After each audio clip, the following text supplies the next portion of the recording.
Halo Dimas Diajeng dan Netralis dimanapun Anda berada. Jumpa lagi bersama kami di podcast ini di edisi yang ke-123.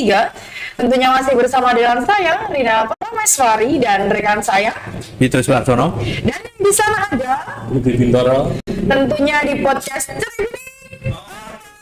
Ya. Dimas Diajeng dan Netralis di episode yang ke-123 tentu kami menghadirkan narasumber yang sangat menginspiratif, masih muda namun sudah berprestasi. Siapakah beliau? Beliau adalah Mbak Yuki Stelia Rai Patayama SPRK selaku Kanit Kerja Wali Namanya agak ini ya. Namanya Panjang banget. Generasi Z. Namanya Generasi Z. Kita sapa dulu. Halo Mbak Cistel. Panggil Mbak aja ya. Boleh. Halo, selamat malam Mbak Rina, Pak Pipi. Bagaimana kabarnya? Alhamdulillah baik-baik. Baik. Untuk pekerjaannya gimana? Lancar? Alhamdulillah lancar, sampai sekarang masih berjalan dengan baik-baik saja. Semoga juga kedepannya baik-baik aja ya. Semoga betah juga di Tuban ya. Amin. Sampai sekarang sih alhamdulillah kerasan sih Mbak Rina di Tuban. Kerasan. Semoga bertahun-tahun di Tuban. Amin. Doakan bersama itu ya. Dapat jodoh juga di Tuban. Dari Bocori. Betah di Tuban. Biar makin betah di Tuban ya. Tapi dulu cita-citanya juga poluan ya? Untuk cita-cita sebenarnya bukan. Nah, kalau Gimana ya cita-citanya? saya ini gagal, cita-cita saya poluan. Ternyata bisa. Yang cita-cita di bawah polisi kan.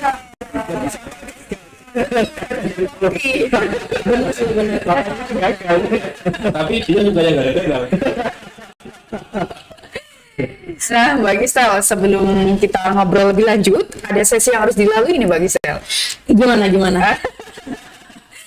Namanya sesi pantik api. Pantik api, oke. Gimana gitu? Nah, di sesi pantik api ini ada 10 pertanyaan dengan 2 pilihan kata yang harus dipilih salah satu dan dijawab secara cepat oleh Mbak Gisel. Oke, berarti spontan ya? Iya, spontan. Oke. Bagaimana Tidak sudah? boleh mikir. Bagaimana sudah siap? Oke, siap tidak siap harus siap. Oh. Oke, silakan gitu. Waduh, saya bukan Kapolres. Harus siap. Oke, saya bacakan ya. Oke. Ada 10 pertanyaan dan harus dipilih salah satu. Tidak boleh dua-duanya. Oke. Karena nanti iri yang lainnya. Oke, yang pertama. Sudah siap kan? Oke, siap. Oke. Yang pertama. Sidik atau lidik? Sidik. Operasi atau justisi? Operasi. Kapten atau nahkoda? Kapten. Senior atau junior? Senior. E-tilang atau manual? Ketilang. E-tilang, oke. Yang keenam. Didik atau ajar? Didik. Lalu lintas atau serse? Lalu lintas. Regulasi atau aturan? Bukannya sama aja ya? Beda. Aturan. Aturan. Oke. Perlindungan atau pengajaman? Perlindungan. Yang terakhir.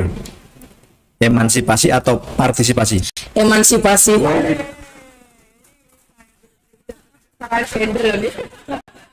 Feminis. Feminis berarti.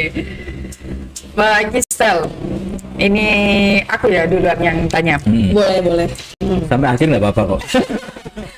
Mungkin bisa diceritakan dulu Mbak Gisel ini awal mula masuk Akpol seperti apa, terus kemudian sebelumnya ini dari mana aslinya, terus penugasan di sini seperti itu Pak. Oke. Mungkin kalau untuk asal, kalau memang orang yang pertama ketemu gitu ya, Iya. Rina Pak Bibit ya, kayaknya ini orang nggak ada logat-logat Jawanya sama sekali. betul. Terus ketika ngomong, orang ngomong bahasa Jawa masih kok kayaknya bingung mengartikan gitu ya, gitu ya, benar kan? Saya sendiri aslinya Pekanbaru Riau, Mbak Rina. Jadi saya aslinya Sumatera, dan umur nggak usah ya. Nggak apa-apa. Nggak apa-apa. Saya kelahiran 17 Februari tahun 1999, jadi tahun ini berusia 23 tahun. Oh, iya. Dan saya merupakan lulusan Akademi Kepolisian tahun 2021. Berarti fresh graduate banget. Iya gitu, setahun berdinas lah gitu. Iya, baru setahun dinas. Baru setahun ini berarti. Baru setahun dinas. Jadi per 13 Juli tahun 2022 kemarin itu pas 1 tahun dinasnya saya gitu. Pertama di mana dinasnya? Ketika dinyatakan lulus dari Akademi Kepolisian itu saya ditempatkan di Polda Jawa Timur. Polda Jawa Timur. Nah, sebulan dari penempatan awal itu menyandang Bapak Mapolda Jawa Timur, dan setelah itu di tanggal 21 Agustus 2021 dipercayakan memegang jabatan Danton Dalmas. Di Polda juga. Betul, di Danton Dalmas, Subdit Dalmas, Ditsamapta Polda Jawa Timur. Gitu. Jadi saya memegang jabatan itu Panit 2 Sinego di situ. Kalau Danton itu di bawah apa berarti? Di bawah ke Kasubdit. Kasubdit, betul. Jadi ada Danton dan Ki, ada Kasubdit, baru Dir, seperti itu. Danton komandan beton. Betul, Kalau Danki komandan kompi. Komandan kompi. Bedanya apa? Ya kalau misalnya Danton dia hanya membawahi 1 peleton saja. Berapa pasukan itu? Sekitar 25 sampai 30. Ada yang 25 sampai 30. Kalau Danki dia memegang biasa 2 sampai 3 peleton. Jadi ruang lingkup tanggung jawabnya lebih besar daripada Danton. Berarti secara kepangkatan lebih tinggi ya? Iya, lebih tinggi Danki daripada Danton. Kalau sekarang ini Ibda. Sekarang Ibda, betul, Inspektur Polisi tingkat 2. Jadi begitu masuk begitu lulus itu di apa pangkatnya? Begitu lulus Akademi Kepolisian menyandang pangkat Ibda. Ibda langsung Ibda. Oh, berarti Ibdanya baru setahun ini ya? Baru setahun, betul. Langsung ke Tuban ini. Nah, setelah di Subdit Dalmas pengembangan jabatan sebagai Danton Dalmas itu selama 4 bulan. Nah, per 31 Desember 2021 itu barulah diberi jabatan dan amanah baru untuk pindah ke Tuban. Ini kok pilih jadi polisi itu apa? Iya. Cita-cita atau bagaimana? Cita-cita atau gimana ya? Jadi gimana ceritanya jadi polisi itu sebenarnya agak unik dan Menarik. Iya, unik, menarik, dan sebenarnya agak panjang. Kalau apa ya? Iya. Nanti kita dulu aja sampai akhir. Jadi polisi. Nah, kalau ditanya-tanya dari dulu nih ya, Mbak Rina, itu emang cita-citanya dari dulu apa sih sebenarnya gitu kan? Karena kan saya juga bukan terlahir dari keluarga yang ada berprofesi sebagai TNI dan Polri. Jadi memang mengenai polisi ini sama sekali belum ada gambaran seperti itu. Bukan tidak mau, tapi mungkin gara-gara karena saya ini tidak mengetahui gitu loh. Polisinya apa, cara masuknya bagaimana. Jadi memang dari kecil itu cita-citanya sebenarnya jadi dokter. Pengen itu jadi dokter. Nah, jadi belajar di SMA, kita waktu apply nilai atau misalnya daftar ke kuliah juga ya jurusannya dokter seperti itu. Sampai akhirnya saya udah apply ke salah satu universitas dan dinyatakan lulus. Nah, di akhir saya tingkat 3 SMA itu papa saya bilang gini, "Kak, coba deh daftar polisi gitu." Nggak maksa, tapi coba aja. Tapi anak tertua ya? Saya anak pertama, iya anak pertama.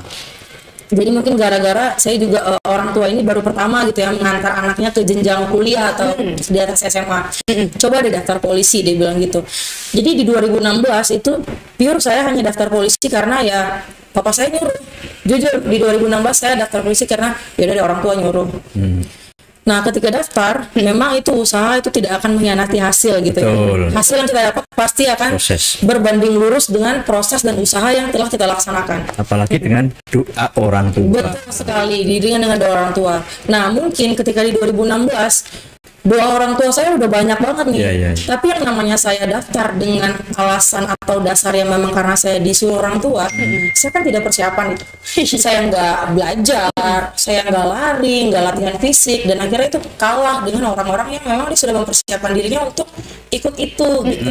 Berarti 2 kali baru jadi. Iya, 2 kali baru jadi. Oh, 2 kali ya? Pertama nggak lolos? Pertama nggak lolos, tapi gara-gara saya persiapan diri, memang ikutnya itu cuma berdasarkan diminta orang tua. Nah, ketika saya sudah mulai, oh ternyata tes polisi seperti ini, prospek kedepannya saya akan seperti ini, saya akan dapat kerja langsung segala macam seperti itu. Nah, disitulah baru saya terbuka nih, pandangan saya, pengetahuan saya mengenai dunia kepolisian itu barulah terbuka di situ, dan akhirnya saya memutuskan lah untuk saya pulang. Ketika saya gagal, saya bilang, Bun, saya nggak mau kuliah 1 tahun ini. Saya mau fokus mempersiapkan diri saya untuk tes di 2017 tahun depannya. Itu saya lakukan. Alhamdulillah di 2017, alhamdulillah diterima betul di Akademi Kepolisian. Malah teman saya yang dari Kalimantan itu sampai 4 kali coba ada. Oh, 4 kali coba betul. 4 kali coba ada. Dan baru lulus di tahun keempat ada. Tapi kalau di dunia apa di sekolah SMA dulu ya, Iya, SMA. prestasinya cukup ini enggak? Apa IPA atau IPS dulu? Saya IPA. IPA ya. IPA. Karena kan cita-citanya Lolos. Kalau IPS kan boleh toh? Iya bisa dulu. Iya. polisi juga dokter kan? Iya. Hakim masyarakat. Ya aktivitas paskibraka sih paling. Beraka ya. Di provinsi atau di Kota. kota ya? Betul, di Kota Pekanbaru. Oh, Enggak sampai ke provinsi gitu kayak. Oh, nggak nyampe. Gara-gara waktu itu apa ya? Ada regulasi kalau nggak salah yang bisa dikirim ke provinsi itu adalah paskibraka yang masih duduk di kelas 10 atau kelas 1 SMA. Sementara saya itu waktu itu udah di kelas 11. Jadi karir paskibraka yang mentok di kota. iya. Karir paskibraka. Dan mengingat prestasinya ini kan luar biasa. Di Akpol Juga luar biasa, Pak. nomor 2 ya. Alhamdulillah, betul. Oh, Gimana ceritanya itu? ceritanya gimana? Panggilnya Mbak. Kayak anak saya. Iya. Kalau kita mau kan Bu atau Enggak, kalau bilangnya bukan itu kan. Ya. Saya Mbak Kanit aja. Bagi Stella. Nggak apa-apa, asal jangan ngomong tante. Yo, tante itu tangan. Mungkin Gimana bisa cerita diceritain, ya, yang bisa sampai mendapatkan prestasi. prestasi sebagai peringkat 2 se-angkatan waktu pendidikan. Kalau misalnya ditanyakan apa bisa gitu ya, sebenarnya basicnya saya memang orangnya ambisius. Jadi ketika saya misalnya saya harus lulus ini gitu kan, saya harus dapat ini ya, saya harus dapat gitu. Dan mungkin saya dipertemukannya dengan orang-orang yang baik juga ya di sana ya, namanya di Akpol ya baik-baik semua gitu ya. Iya. Jadi untuk penilaian di Akademi Kepolisian itu ada 3 hal, Pak. Ada yang namanya dari nilai sikap perilaku, ada dari jasmani, dan ada dari akademik. Nah, bisa keluar itu ranking terakhir itu adalah total dan rata-rata dari ketiga hal ini dari tingkat 1 sampai tingkat 4. Nah, seperti itu. Dan Akumulasi ya. betul, akumulasi dari 3 aspek ini dari tingkat 1 sampai tingkat 4. Nah, kenapa tadi saya bilang saya bertemu dengan orang-orang yang tepat? Jadi kebetulan di Akademi Kepolisian itu saya ada satu orang yang memang dia hobi nih meningkatkan nilai NSP-nya. Ada juga sahabat saya yang dia ini hobinya lari gitu. Ada yang hobinya juga belajar. Jadi ketika besoknya ujian, mungkin yang lain sudah pada tidur, kita masih sibuk buka buku gitu. Jadi saya punya teman untuk nemenin 3 aspek ini. Jadi nggak kerasa akhirnya itu nilai akhirnya jadi bagus seperti itu. ini ranking berapa? Gimana? Peringkat 2. Oh ya, untuk peringkat 2 Taruni. Kalau di batalion Taruna beda lagi ya. beda. Kalau digabung dengan teman-teman yang proki itu saya ranking 32. Tapi kalau di Taruni ranking 2. Gitu ya. Oh, gitu ya. Dari 270 82 Banyak juga ya. Perangkatan begitu ya. angkatan ya, betul.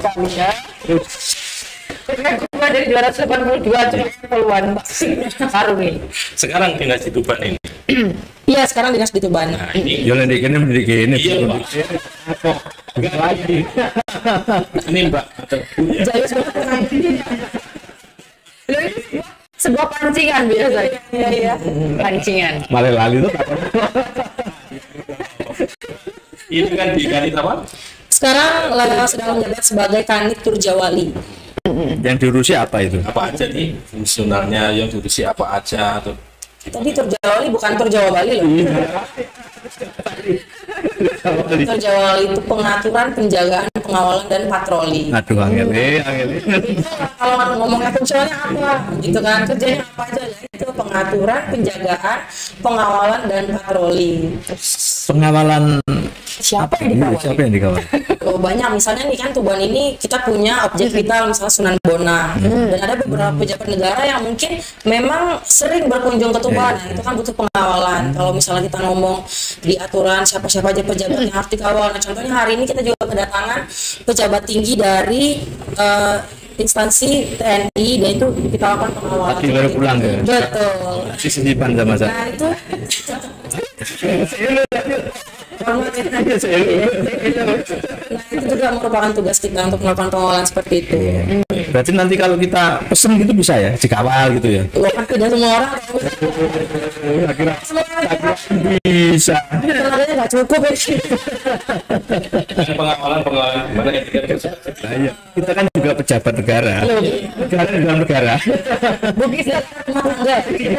saja mengawal, tapi belum ada yang mengawal. Nah, ini maksudnya apa ini? Ini sampai yang curhat atau gimana? Ayo selanjutnya ayo Pak.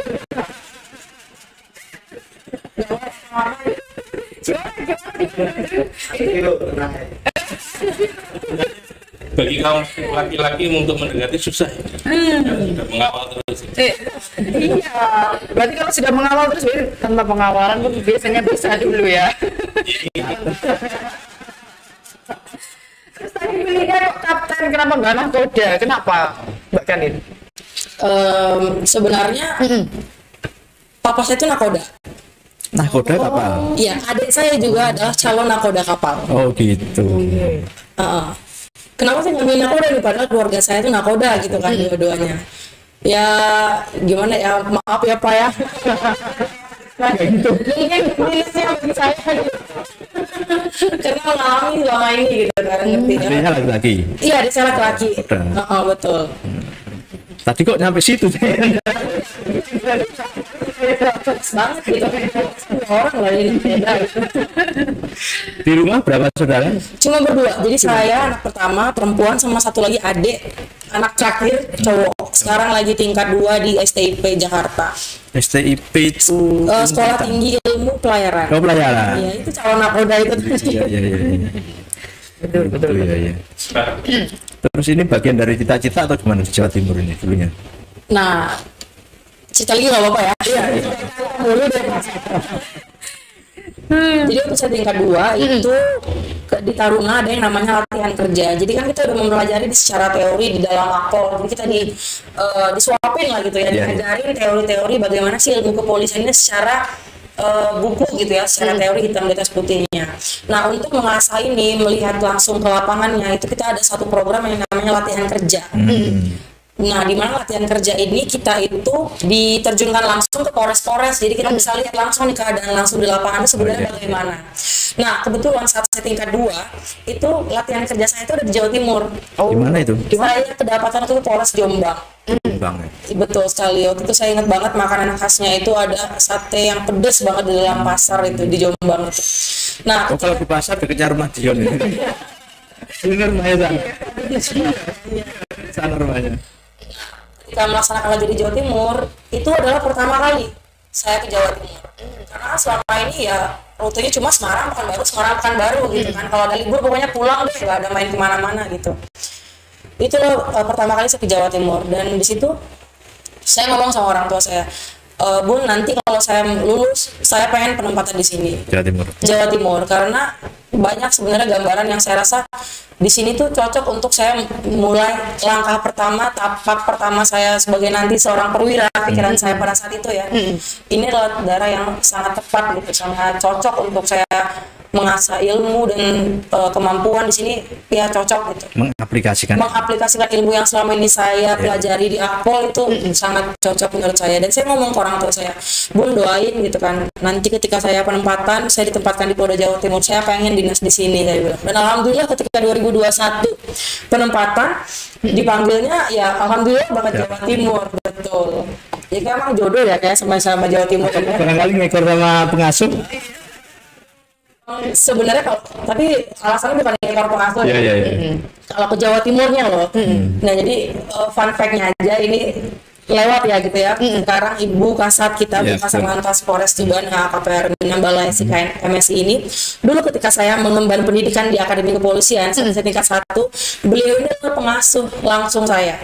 Jadi mulai dari saya main chandra itu apa ya, transisi kita dari orang sipil di polisikan gitu ya. Jadi kita melalui beberapa dilegalkan gitu ya. Nah, itu kita gabung pendidikannya dengan rekan-rekan dari TNI, AU dan Angkatan Darat.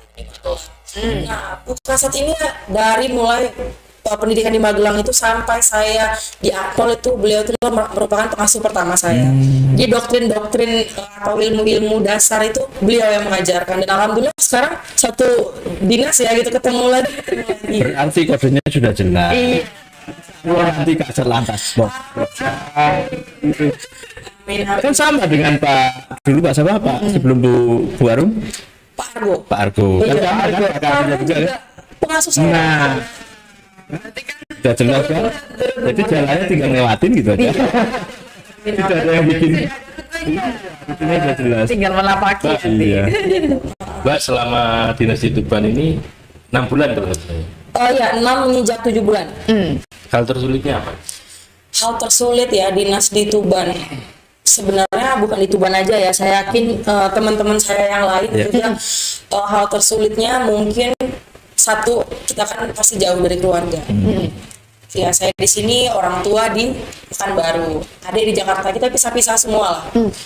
Lalu yang kedua, sampai sekarang yang saya masih, menurut saya ini merupakan satu hambatan dan sulit bagi saya adalah masalah bahasa. Saya lahir besar, tumbuh berkembang di Pekanbaru, Sumatera gitu ya. Bahasa yang saya gunakan bahasa Indonesia, mungkin ya bahasa daerah seperti Minang dan Melayu. Saya tidak berkembang dan tinggal di daerah yang menggunakan bahasa Jawa. Gitu. Jadi ya masih meraba gitu. Kalau misalnya ada teman pasti kayak itu translate untuk ngomong apa gitu. Ya, silat ya. Di Semarang juga nggak pakai bahasa Jawa berarti? Iya, jadi di Akademi Kepolisian juga kita pendidikannya tidak menggunakan bahasa Jawa, tapi bahasa Indonesia, betul. Karena kan kita jadi bukan hanya orang Jawa saja yang ada di Akpol, saya dari Sumatera, dari Kalimantan, Sulawesi, Papua, di seluruh tanah air itu digabungkan, makanya digunakanlah bahasa Indonesia seperti itu. Mungkin 1 tahun lebih akan paham. Sekarang sedang dikit-dikit mulai belajar. Sitik-sitik belum sadar. Tapi itu siti-siti. Kayak sisa. Pada tinggi. Itu sarapan nonton. Kalau yang apa yang enak gitu di Tuban apa gitu? Makanan atau Oh ya, itu. makanan apa kira-kira yang disukai? Makanan semua, hampir semua. Jadi awal masuk Tuban saya pikir dengan karena saya juga pertama kali di Jawa itu di Semarang, mungkin Semarang identik dengan makanan yang manis. Iya. Oh iya ya. Manis kan kayak Semarang, mungkin DIY itu identik dengan makanan yang manis gitu. Mau pasir bilang manis langsung lirik-lirik. Identik dengan makanan yang manis.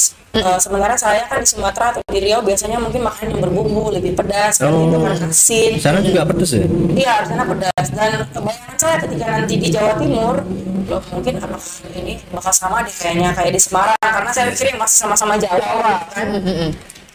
Nah ternyata di Jawa Timur makanannya pedas. Tapi kalau berbumbu ternyata lebih nyaman di Tuban, karena kalau berbumbu lebih cocok sebenarnya, lebih mirip dengan masakan di Pekanbaru. Semua saya udah coba, becek mentok, belut, apalagi itu rajungan loker dan semua. Selama ini sampai sekarang favoritnya masih becek mentok. Oh, favoritnya becek mentok. Iya, jadi kalau makan kita makan becek mentok. Buat itu kan pedas asin lebih suka. Betul. Barangkali Bu Kanit ada pesan nggak kira-kira saat ini kan institusi Polri barangkali ya mungkin kita lebih kepada membangun ini kan nggak apa ya, membangun polisi yang apa namanya saya sulit ngomongnya. Iya, yang bisa artinya terus sudah 22 tahun ya Polri berdiri sendiri. Okay. Kalau dulu kan masih di APRI. Betul. Nah, Angkatan Bersenjata. kalau semakin ke sini agaknya institusi Polri ini sekarang lagi apa namanya mungkin gonjang-ganjing kayak gitu ya, ada sesuatu yang menyelimuti barangkali, ada sesuatu yang saya nggak bisa bilang apalah, barangkali bukan itu bisa apa ya mencerahkan barangkali kalau Polri ini tugasnya apa seperti apa barangkali. Kalau kita ngomongin Polri gitu ya, Pak ya, tugas Polri nih, kita ngomongin tugasnya polisi sebenarnya.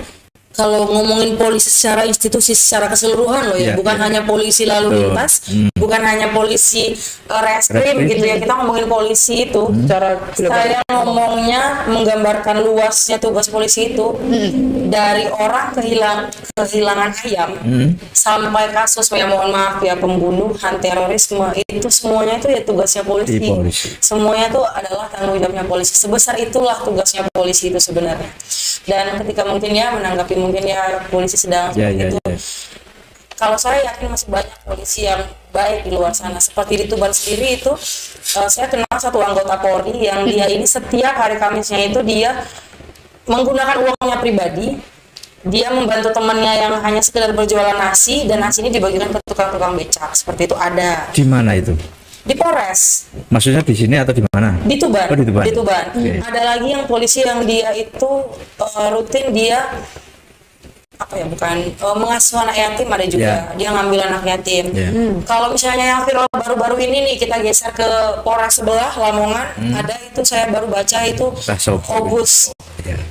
Ojek gratis dan uang saku. Jadi polisi itu anak-anak yang tempat tinggalnya jauh dari sekolah dan tidak bisa sekolah karena alasan transportasi, itu dia ojekin gitu, dia antar dikasih uang saku. Nah, saya percaya masih banyak banget polisi-polisi yang baik di luar. Jadi mulai kehilangan ayam sampai dengan segalanya. Betul, saking luasnya tugasnya. Ayam selalu kehilangan kehilangan kediri. Jangan perasaan. Saya putus sama pacarnya. Tapi nanti kalau diupload, berarti ada yang protes ini. Nanti kehilangan perasaan kan ya. Saya ini. Bapak-bapak ini. Ada proposnya di rumah. Iya. Jadi ada kapoldanya, kepala polisi dapur. udah ada yang ingetin ya. Barangkali bukan itu ada closing statement. Closing statement Untuk warga Tuban. iya, pesan buat Dimas Diajeng terutama warga Tuban. Oke. Karena saya sekarang berdinas di Turjawali ya Pak ya, sebelumnya juga saya berdinas di Kanit Kamsel.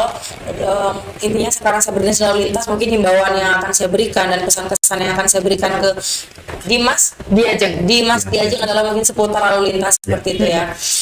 Mungkin saya menghimbau kepada seluruh Dimas Diajeng yang sedang mendengarkan atau menonton video ini gitu ya, untuk selalu menjaga etika dan aturan dalam berkendara. Kenapa? Karena ketika semua pengendara itu tertib, menggunakan helm, safety belt, menaati segala rambu lalu lintas dan aturan yang ada di jalan, ya, itu akan menurunkan angka pelanggaran. Dan ketika angka pelanggaran ini turun, otomatis angka kecelakaan di Tuban juga akan menurun.